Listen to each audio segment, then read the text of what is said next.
At ngayon mga giliw naming tagapakinig, narito si Lola Sela sa kanyang pang-apat na kabanata ng kanyang kwento na pinamagatang Diablo dito sa ating dulang.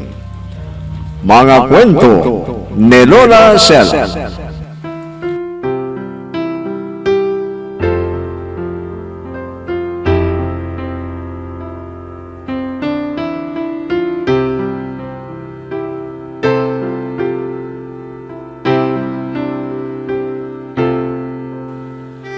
Dumalaw si Abby kina Eva at napag-usapan nila ang tungkol sa kanilang sitwasyon na wala pa silang trabaho kaya wala pang naliligaw.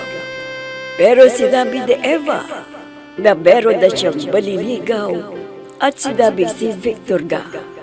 At nang ipakita sana yung rosas at tsokolate na bigay ng binata, ay kinilabutan ang dalawa.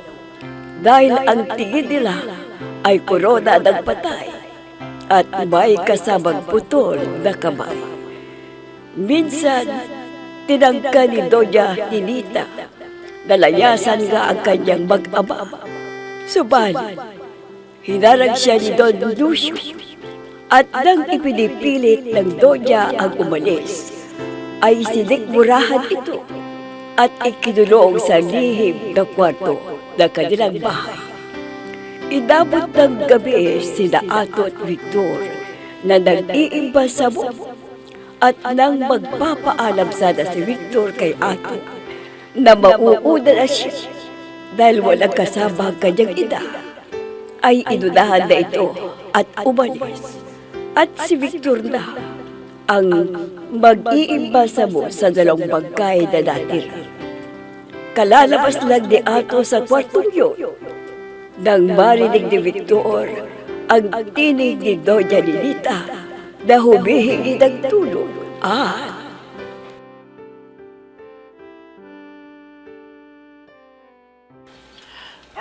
Kuya To,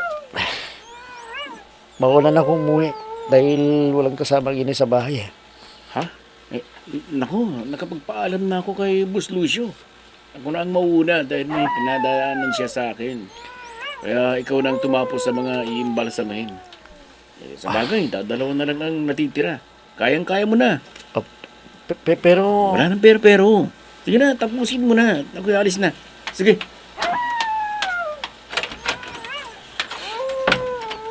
Ayun na si Kuyata.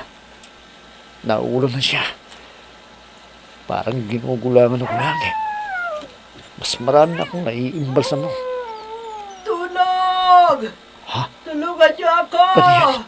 Tulong! Parang may narinig kong humingi ng tulong. Tulungan niyo ako! Pagkakawa niyo na! Hindi ko maring magkamali.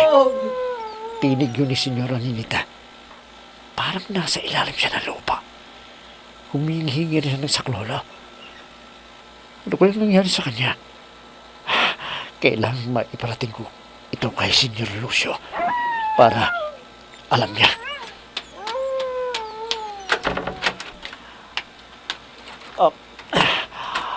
Oops.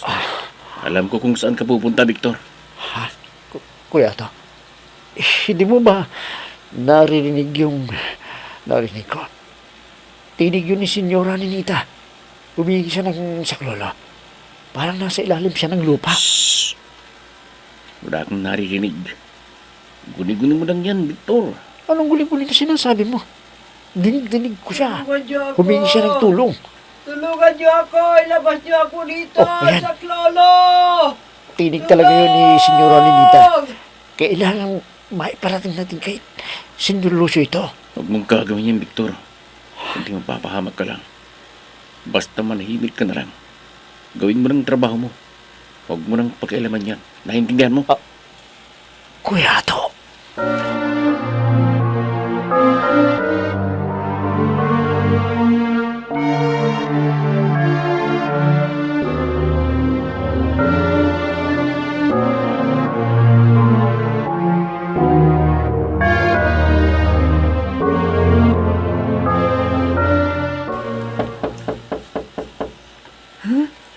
May kumakatok. May bisita yata ako. Naku, may manliligaw na yata ako. Sandali lang. Nandyan na. Ami, pasensya ka na ha. Naggabihan ako. Makikitulog na lang ako dito sa inyo. Ha? Ikaw pala, Eva. Halika, pumasok ka. Salamat. Buti naman at nagpunta ka dito sa bahay, Eva. Kumusta ka na? May trabaho ka na ba? Sa awa ng Diyos, meron na rin. Medyo malapit lang dito sa inyo. Mabuti naman kung ganon. Pwede ka nang mag-asawa. Teka, sagutin mo na yung maliligaw mo. Nahihiya nga ako sa kanya eh. May trabaho na ako. Kaya lang, baka mandiri ka sa akin kapag nalaman mo kung ano ang trabaho ko, Ami. Ha? Bakit naman ako mandidiri sa'yo? Ano ba yung trabaho mo? Sa parlor din. Kaya lang, ang mini-make-upan ko mga bangkay. Ano? Bangkay? Diyos ko, buti pa. Kumain ka muna. Alam kong gutom ka. Kaya kung ano-ano na lamang ang sinasabi mo.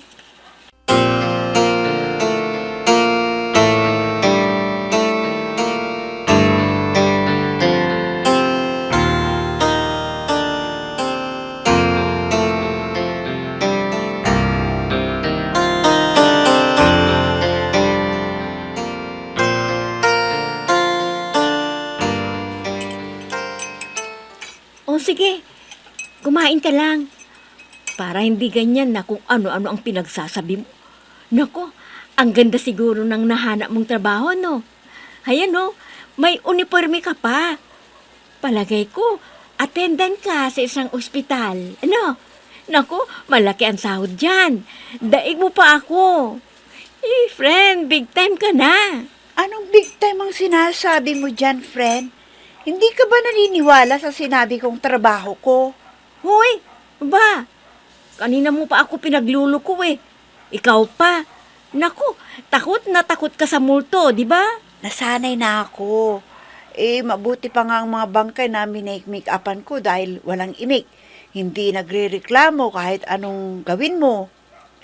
Teka, seryoso ka ba sa sinasabi mo? Hindi mo ba ako binibiro? Hindi. Bakit naman kita bibiruin? Totoo ang sinasabi ko. Taga-make-up ako ng mga bangkay sa punerarya. Ano? Kung ganun magkasama na kayo ni Victor sa trabaho, ganun ba? Ha? Hindi. Magkaibang punerarya ang pinagtatrabahuan namin. Yung sa kanya, kay Konsehal Lucio. Pero yung pinagtatrabahuan ko ay kay Don Hermenegildo. Ano? Hindi ba mahigpit na kakumpetensya ni Konsehal Lucio ang pulinarya ni Don Hermenegildo? Oo, yan nga ang problema ko ngayon eh. Baka kung malaman niyang nagtatrabaho na ako sa ibang punerarya, hindi na niya ako dadalawin sa amin. Hindi naman siguro, no? Kung dadalawin ka, sabihin mo sa kanya para malaman mo na kung ano ang desisyon niya. Pero palagay ko, kung seryoso siya, liligawan ka pa rin niya kahit magkalaban ang boss ninyo. Sana nga, Ami. Kundi talagang malulungkot ako. Dahil siya ang kauna-unahang lalaking nanligaw sa akin. At ang gusto ko, siya ang magiging kapalaran ko.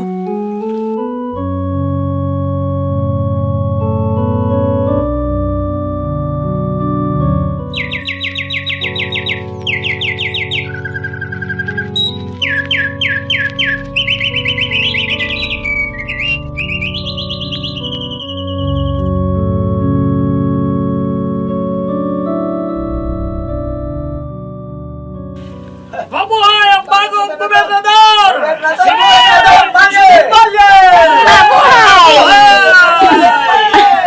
Binabati kita, Daddy. Ikaw na ang bagong gobernador ng ating lalawigan. Binabati rin kita dahil ikaw na rin ang bagong alkalde ng ating bayan. Mabuhay din ang bagong mayor ng ating bayan, si Andrea de Lovalle. Sige mga kababayan, marami kaming inahandang pagkain para sa inyo. Kumain lang kayo. magpakabusog kayo. Ipagbunyi natin ang ating tagumpay. Na kayo, kumain na tayo. At habang tayo kumakain, patutugtugin na natin ang inimbid na kong orkestra. Music, maestro! Daddy, napakasaya po sa momentong ito. Hindi ko sugat akalain na matatamo ko ang aking pangarap na sumunod sa mga yapak mo. Masayang-masaya din ako, iha. Dahil naging masunurin ka na. Kaya natamo mo ang iyong pangarap. O sige ha, asikasuhin mo na yung mga kaibigan mo. Opo, Daddy. Sige po. Maiiwan na kita rito. Ilang sandali na lang. Malalaman ko na ang balita tungkol sa kalaban ko sa negosyo. Ilang beses ko nang kinausap ang Hermine Hildo na yun na mag-isip na lang siya ng ibang negosyo. Pero ang tigas ng ulo. Senyora! Senyor Lucio! O paano? Inaasahan ko na magandang balita yung sasabihin mo sa akin. Kumusta ang lakad ninyo? Tagumpay, senyora. Nakakidnap na naman si Don Hermenegildo kasamang lahat ng mga tauhan niya. Ganun ba? Magaling. Ngayon, wala na akong kakumpetensya. At lahat ng kukumpetensya sa akin, ipaliligpit ko.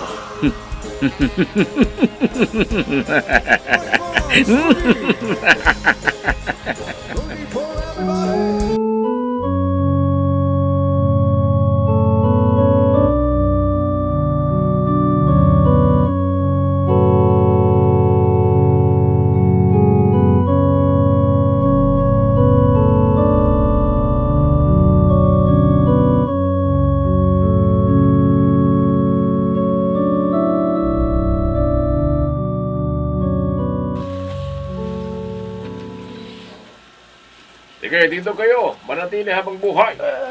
Maawa mo kayo, Senyor Lucio. Wala Dito na kayo. Naririnig ko mga taong nagmamakaawa kay Senyor Lucio. At parang nasa ilalim sila ng lupa. Sino kayang mga tao yan? Bakit sila nagmamakaawa na ilabas sila ni Senyor Lucio? Ang mabuti pa, pakikinggan ko ang mga pinag-uusapan nila.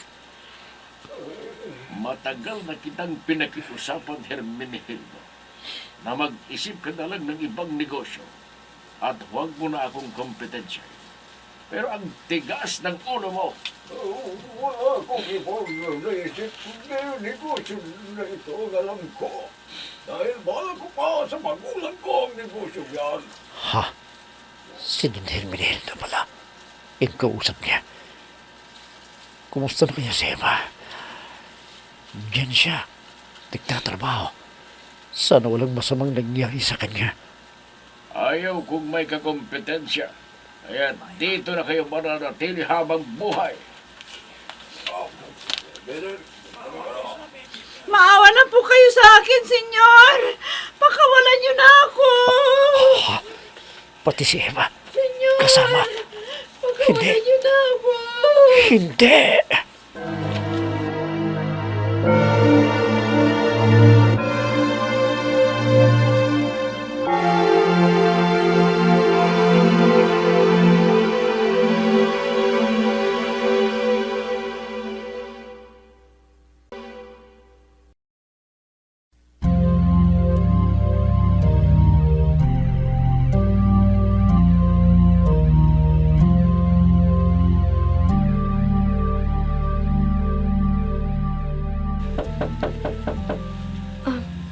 Sino kaya tong kumakatok? Gabing-gabi na eh. Teka nga, baka si Eva na naman ito. Dito na naman makikitulog. Sandali lang! Nandyan na! Ay, Ami, pasensya ka na. Na-storm mo kita. Kayo pala, Mang Upong. Oh, pasok po kayo. Napasugod kayo. Gabing-gabi na. Oo, Ami. Kuhan, hindi na ako papasok. itatanong ko lang kung nandito si Eva. Ho? Wala po siya eh. Noong nakaraang buwan, nakitulog siya dito. Bakit po ba, Mang Upong? Usapan kasi namin na hihintayin ko siya doon sa paradahan ng kalesa. Pero inabot na nga ako ng gabi. Wala pa. Kaya alala na rin ako. Kaya ako nagpunta rito. Nako, saan kaya nagpunta ang babaeng yon? Hindi kaya nandoon pa siya sa trabaho niya? Galing na ako doon, Ami, pero walang tao. Nakasarado. At walang sumasagot. Kumatok ako sa gate nila. Baka pwedeng samahan mo naman ako, Ami. At pupunta tayo sa bahay ng naliligaw sa kanya. Ano na nga bang pangalan nun? Si Victor po, Mang Upong. Oo, si Victor. Pwede bang pakisamahan mo akong pumunta doon? Dahil hindi ko alam. Huwag kang mag-alala. May dala akong kalesa na sasakyan natin papunta sa bahay nila. Sige po, sasamahan ko po kayo na maghahanap sa kaibigan ko.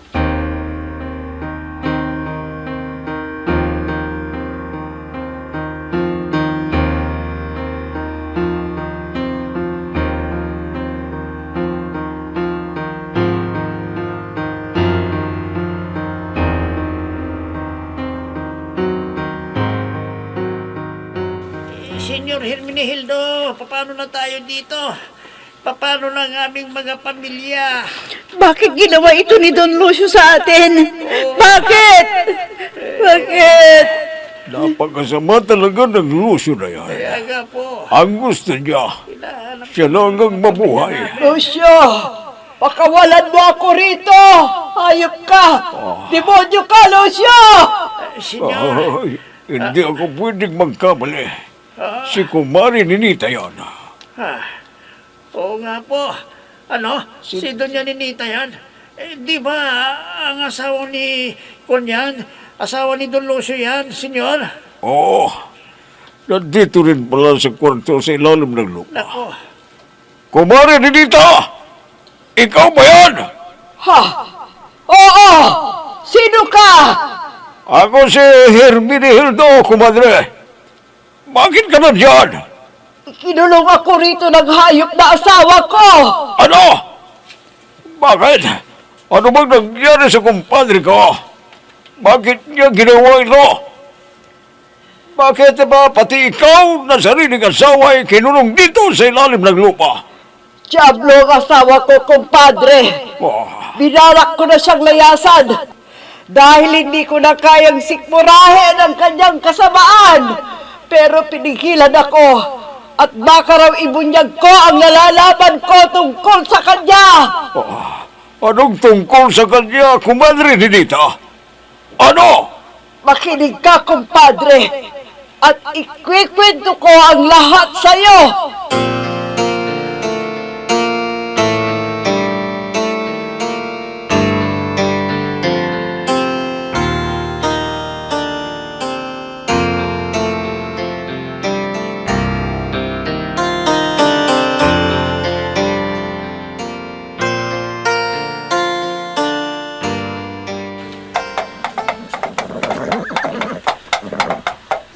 Mang Upong? Mang Upong, ayan na po ang puninarya ni Gobernador Lucio del Valle. Upong, pahintuin mo na ang kalesa. Dito na tayo. sige. Ho. Sige, Oh. bababa na tayo para makausap ko ang aking anak. Tatanong natin kung nakita niya si Eva. Sige. Mauuna na akong bababa. Oops. Halika na, Abe. Bumaba na rin tayo. Dahan.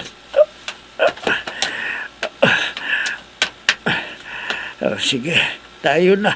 Kakatok na tayo sa may gate nila. Teka. Victor! Anak! Nandito ka ba? Victor! Lumabas ka sandali at may tatanong kami sa'yo. Sino yan? Gobernador Lucio, kami po ito. Nanay po ako ni Victor. May itatanong lang po kami sa kanya. Walang nagangalang Victor dito. Mabuti pa umalis na kayo. Ano?